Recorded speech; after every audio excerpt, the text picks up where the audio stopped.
दिवाळीच्या पदार्थामधला सगळ्यात महत्त्वाचा पदार्थ म्हणजे चकली. आता ही भाजणीची चकली करायला जमली ना, मग सगळे पदार्थ करायला जमले म्हणून समजा. करायला थोडीशी अवघड वाटते, पण मी सांगितलेल्या पद्धतीनं तुम्ही जर बनवले ना, तर करायला काहीच अवघड नाही. पहा किती कुसकुशीत कुरकुरीत झाले, वरून काटेरी आणि आतून मस्त अशी पोकळ ही भाजणीची चकली कशी बनवायची ते पाहूयातच. ही चकली कशी करायची अगदी सविस्तरपणे सांगितलेली आहे, त्यामुळे व्हिडिओ शेवटपर्यंत नक्की पहा. मी दीपाली स्वागत करते तुमचं कुक विथ दीपा अँड लाईफस्टाईलमध्ये. माझ्या रेसिपीज तुम्हाला अगदी मनापासून जर आवडत असतील तर लाईक करा, मित्रपरिवारामध्ये शेअर करा, नवीन असाल तर सबस्क्राईब करा. चला तर मग ही भाजणीची चकली कशी बनवायची पाहूयात. आता भाजणीच्या चकलीसाठी महत्त्वाचं म्हणजे तांदूळ कोणता. तर आता मोठा तांदूळ जो राशनचा येतो की नाही, तर तो तांदूळ घ्यायचा. ज्या तांदळाचा भात चिकट होतो किंवा असा जास्त मऊ मऊ होतो असा तांदूळ घ्यायचा नाही. इंद्रायणी तर अजिबात घ्यायचा नाही, राशनचा मोठा तांदूळच वापरायचा. आता हा तांदूळ स्वच्छ धुवून घेतला आणि फॅनच्या हवेखाली रात्रभर मी सुकवून घेतला. वेळ नसेल तर 3 ते 4 तासासाठी सुकवला तरीसुद्धा चालू शकतं. अर्धा किलो तांदूळ घेतलेले आहेत, त्यासाठी घेतली मी तर 200 ग्रॅम हरभरा डाळ. आता डाळसुद्धा स्वच्छ अशी धुवायची आणि फॅनच्या हवेखाली सुकवून घ्यायची. मूग डाळ घेतलेली आहे 100 ग्रॅम आणि उडीद डाळ घेतलेली आहे 50 ग्रॅम. 50 ते 100 ग्रॅम उडीद डाळ चालू शकते. तर आता तांदूळ आणि ह्या सगळ्या डाळी स्वच्छ धुवून मी फॅनखाली रात्रभर सुकवून घेतलेल्या आहेत. उन्हामध्ये अजिबात सुकवायचं नाही, तर फॅनच्या हवेखाली सुकवून घ्यायचं. आता हे झाले डाळ तांदूळ. याच्यामध्ये लागतील 100 ग्रॅम साबुदाणे. त्यानंतर आपले कांदे पोहे बनवतो, तर ते पोहे इथं मी घेतलेले आहेत 100 ग्रॅम. धने घेतलेले आहेत 30 ग्रॅम.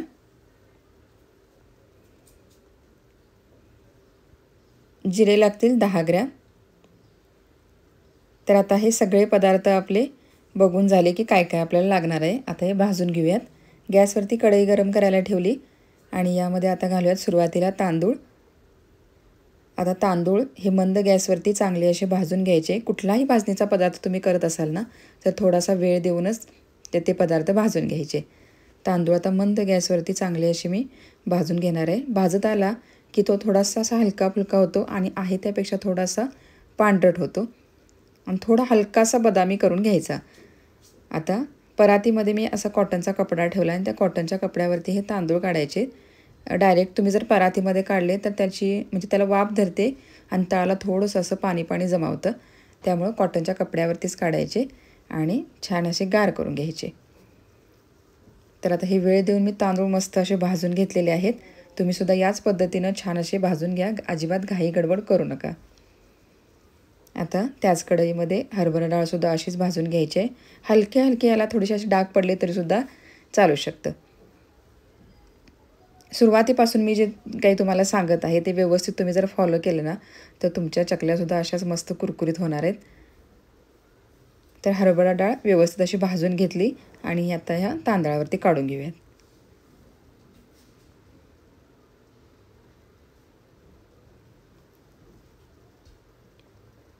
आता त्याच कढईमध्ये मुगाची डाळ आणि उडीद डाळ, कारण ह्या आकाराने सेम आहेत त्यामुळे एकत्र भाजल्यात तरीसुद्धा चालतं, कारण त्या एक समानच भाजल्या जातात.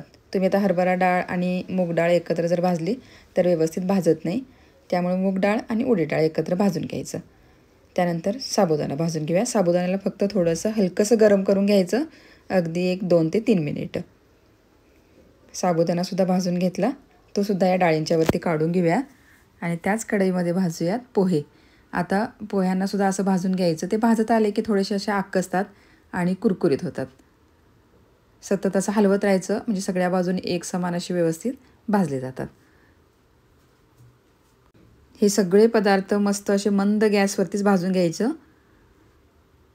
पोहे भाजून झालेले आहेत, ते डाळ तांदळावरती काढून घेऊयात. आता धने पहा, इथं मी अगोदरच थोडेसे भाजून ठेवलेले होते. आता फक्त या कढईमध्ये मी गरम करते.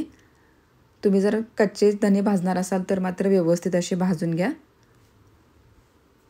मस्त असा याचा सुगंध सुटलेला आहे. आता याच्यामध्ये घालूयात जिरे. सतत असं हलवून घ्यायचं आणि जिरेसुद्धा व्यवस्थित असे भाजून घ्यायचे. चला, सगळे पदार्थ व्यवस्थित भाजल्यानंतर डाळ तांदळावरती काढून घेतले आणि आता आपल्याला हे व्यवस्थित असे गार करून घ्यायचं आहे. आता कॉटनचा कपडा घातल्यामुळे पहा, अजिबात तळाला असं वाफ पकडलेली नाही किंवा पाणी वगैरे असं जमा झालेलं नाही. आता सगळं हे एकत्र असं मिक्स करायचं आणि गार झाल्यानंतर गिरणीवरती दळून आणायचं. दळायला देताना गिरणीवाल्या दादांना सांगायचं की आम्हाला हे डाळीवरतीच घालून द्या, गहू किंवा ज्वारीवरती अजिबात दळायचं नाही, नाहीतर मग चकल्या व्यवस्थित होत नाहीत. ही एक काळजी इथं घ्यायची. तर दळताना थोडंसं बारीक दळायला सांगायचं. तर टोटल 1 किलो भाजणी आपली तयार झालेली आहे. आता चकल्या बनवायला घेऊयात. एवढं सगळं पीठ काय मी एका वेळेला वापरणार नाही, किती प्रमाण घेणार आहे ते सुद्धा तुम्हाला मी सांगते. चला, एक परात घ्यायची. आता अशी पसरट परात घेतली की पीठ मळायला अगदी सोपं जातं. आता याच्यामध्ये बघा, हा 250 ml चा कप आहे. तर त्यामध्ये हे भाजणीचं पीठ घालायचं, हलकंसं असं दाबून घ्यायचं आणि त्यानंतर असे हे टोटल मी 4 कप घेतलेले आहेत. तर अंदाजे अर्धा किलोपेक्षा जास्त पीठ हे आहे, म्हणजे साधारणतः पाऊण किलो वगैरे एवढं असेल.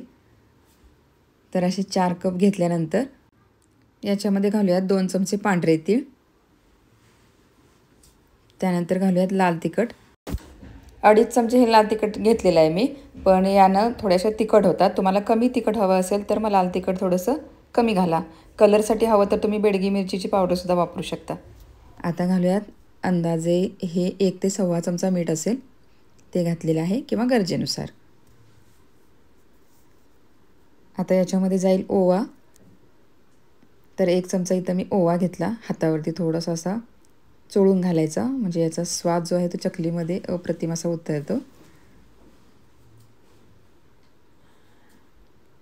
आणि सगळ्यात महत्त्वाचं आता याच्यावरती लागणार आहे आपल्याला मोहन.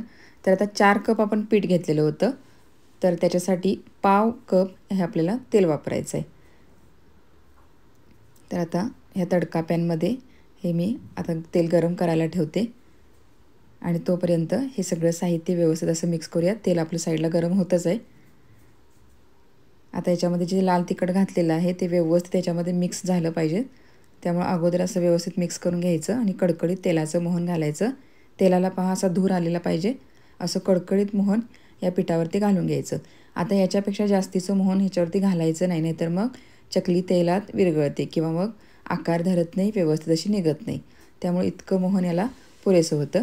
आता मोहन घातल्यानंतर सुरुवातीला चमच्याने असं हलवून घ्यायचं, कारण कडकडीत तेल आपण याच्यामध्ये घातलं आहे, हाताला भाजू नये म्हणून चमच्याने असं हलवून घ्यायचं. आणि त्यानंतर हातावरती घ्यायचं, म्हणजे थोडंसं असं हाताला सोसवेल असं झालं की मग हातावरती घ्यायचं आणि प्रत्येक कणाकणाला हे मोहन असं चोळून लावून घ्यायचं. म्हणजे याच्यामध्ये ज्या काही गुठळ्या वगैरे धरलेल्या आहेत त्या सगळ्या अशा हाताने मोडून घ्यायच्या आणि व्यवस्थित असं हे मोहन या सगळ्या पिठाला व्यवस्थित लावून घ्यायचं. आता पहा, मला याला थोडासा वेळ लागला, पण मी व्यवस्थित असं हे सगळं चोळून लावून घेतलेलं आहे मोहन. आणि हातावरती घेतलं तर पहा असा त्याचा मुटका होतो आणि मोडला की पटकन असा मोडला जातो. म्हणजे हे मोहन जे आहे ते व्यवस्थित असं पिठाला लागलं गेलेलं आहे. आता 1 कप इथं मी पाणी घेतलेलं आहे. थोडंसं असं उकळत आलं पाणी की मग गॅस बंद करायचा, अगदी पण उकळून घ्यायचं नाही. आणि त्यानंतर या पिठामध्ये घालायचं आणि मिक्स करून घ्यायचं. आता टोटल 2 कप पाणी मी इथं वापरलेलं आहे. आता या पिठाला आपण उकड वगैरे काही काढणार नाही आहे. आता हे गरम गरम पाणी याच्यामध्ये घातलं की पळीनं सुरुवातीला हलवून घ्यायचं आणि थोडंसं कोमट झालं की असं मळून घ्यायचं. मळल्यानंतर पहा त्याचा असा घट्टसर गोळा तयार करून घ्यायचा आणि त्यानंतर झाकून आपल्याला एक 5 ते 10 मिनटासाठी असंच ठेवून द्यायचं आहे. आता हे गरम गरम पाणी घालून आपण पीठ मळून घेतलेलं आहे ना, त्याच्यामुळं आणखीन त्या वाफेमध्ये थोडंसं पीठ हे वाफवलं जातं. तर आता 10 मिनिटं झालेली आहेत. आता चकल्या करायला घेणार तर त्यावेळेला हे पीठ व्यवस्थित असं मळून घ्यायचं. मळताना मात्र याच्यासाठी थोडंसं कोमट पाणीच वापरायचं. आता सुरुवातीला आपण याच्यामध्ये गरम पाणी घालून फक्त थोडंसं आपण हे पीठ मळून घेतलं होतं. आता ज्यावेळी आपण चकल्या करणार तर त्यावेळेला व्यवस्थित हे मळून घ्यायचं आहे. जितकं पीठ सोऱ्यामध्ये बसतं तर तितकं पीठ व्यवस्थित असं मळून घ्यायचं आणि बाकीचं पीठ झाकून ठेवून द्यायचं. जसं जसं लागेल तसं तसं पीठ मळत जायचं.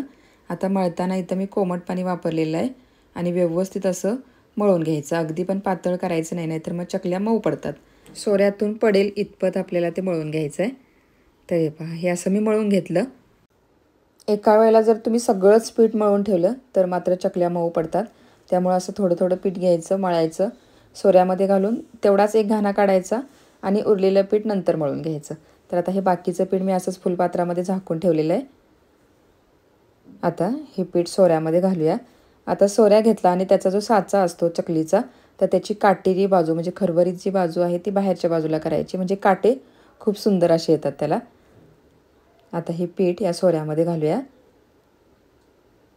आणि पीठ ह्या सोऱ्यामध्ये घातलं की हाताने हलकंसं त्याला असं दाबून घ्यायचं.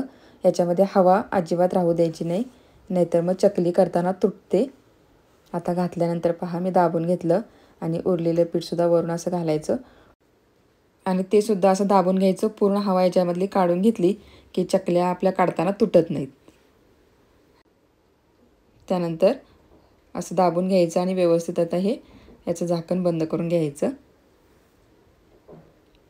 आता हे चकल्या काढण्यासाठी एक मोठं असं ताट घ्यायचं. ताट असं उपडी घालायचं आणि त्याच्यावरती ह्या चकल्या गाळून घ्यायच्या. ताटावर गाळा किंवा मग पोळपट घ्या. पोळपटावरती एका वेळेला 4 ते 5 चकल्या आपल्याला गाळता येतात. तर आता चकली अशी ताटावर गाळायला चालू केल्यानंतर पहा की मधला भाग जो आहे चकलीचा तो थोडासा व्यवस्थित असा हाताने एकसारखा करून घ्यायचा आणि बाकीची चकली गाळून घ्यायची आणि शेवटची जी कडा आहे ती चकलीच्या वर किंवा थोडीशी साईडला अशी दाबून घ्यायची. आता पहा त्याच पद्धतीने दुसरी चकलीसुद्धा आपण करून पाहूयात. हे पहा किती सुंदर असे या चकलीला काटे आलेले आहेत. मधला भाग थोडासा असा हाताने गोलाकार करून घेतला आणि बाकीची चकली व्यवस्थित अशी गाळून घेतली. चकलीचं पीठ तुम्ही व्यवस्थित मळलात ना की मग चकल्या अजिबात करताना तुटत नाहीत. अशाच सगळ्या चकल्या एका वेळेला गाळून घ्यायच्या. आता जेवढ्या चकल्या तेलामध्ये बसतात तेवढ्याच गाळून घ्यायच्या, 4 ते 5 साधारणतः, आणि जसं लागतील तसं दुसऱ्या काढून घ्यायच्या. आता या ताटावरती मी गाळून घेतलेले आहेत आणि तेलसुद्धा गरम करायला ठेवलेलं आहे. आता तेल व्यवस्थित गरम झालं आहे की नाही ते पाहूयात. तर चकलीच्या पिठातलं थोडंसं पीठ याच्यामध्ये सोडून पाहायचं. पटकन हा गोळा जर वर येत असेल तर समजायचं की तेल व्यवस्थित असं गरम झालेलं आहे. आता या ताटावरतीच मी चकल्या गाळल्या. याचं कारण असं की एक उलथानं घ्यायचं आणि उलथाण्यावरती ही चकली सहज अशी घेता येते आपल्याला आणि तेलात आपण ज्यावेळी सोडू तर त्यावेळेला हातालासुद्धा आपल्या भाजत नाही आणि अलगद या उलथाण्याने या तेलामध्ये चकली सोडता येते. तर तुम्ही एकदा असं करून पहा.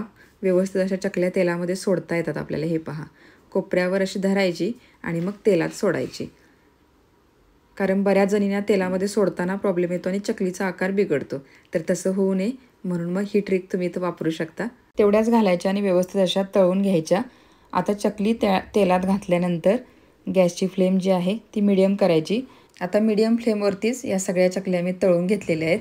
अगदी जर गॅस तुम्ही कमी केलात ना तर चकली मऊ पडते आणि गॅस जर अगदी जास्त वाढवला तर मग वरून करपते आणि आतून मग कच्ची राहते. त्यामुळे मीडियम फ्लेमवरती व्यवस्थित अशा तळून घ्यायच्या. तर हे पहा 2 ते 3 वेळेला आलटून पालटून छान अशा मी ह्या तळून घेतल्या. चकली व्यवस्थित तळली की ती तळाला जाऊन बसते तेव्हा समजायचं की व्यवस्थित ही तळून झालेली आहे. आता ह्या काढून घेऊयात. व्यवस्थित अशा निथळायच्या आणि काढून घ्यायच्या. चकलीला काटे पहा किती सुंदर आलेले आहेत. त्यामुळे सोऱ्यातला जो साचा असतो ना चकलीचा तो घेतानाच असा व्यवस्थित बघून घ्यायचा. थोडासा असं काटेरी असा असणारा घ्यायचा म्हणजे व्यवस्थित त्याचे चकलीला काटे सुंदर असे दिसतात. तर हे पहा एक घाणा असा तळून झाला. आता हा घाणा तळत असतानाच मी दुसऱ्यासुद्धा चकल्या ताटावरती गाळून घेतलेल्या आहेत. आता दुसरा घाणा तेलामध्ये तळताना एक 10 ते 15 सेकंद जाऊ द्यायचे. तेल चांगलं गरम होऊ द्यायचं आणि मगच दुसऱ्या चकल्या तळायला घ्यायच्या. अशाच पद्धतीनं सगळ्या चकल्या मी आता तळून घेतलेल्या आहेत. आता 1/4 किलो आपण पीठ घेतलं होतं तर त्याच्यापासून साधारणतः एक 48 ते 50 चकल्या बनून तयार होतात.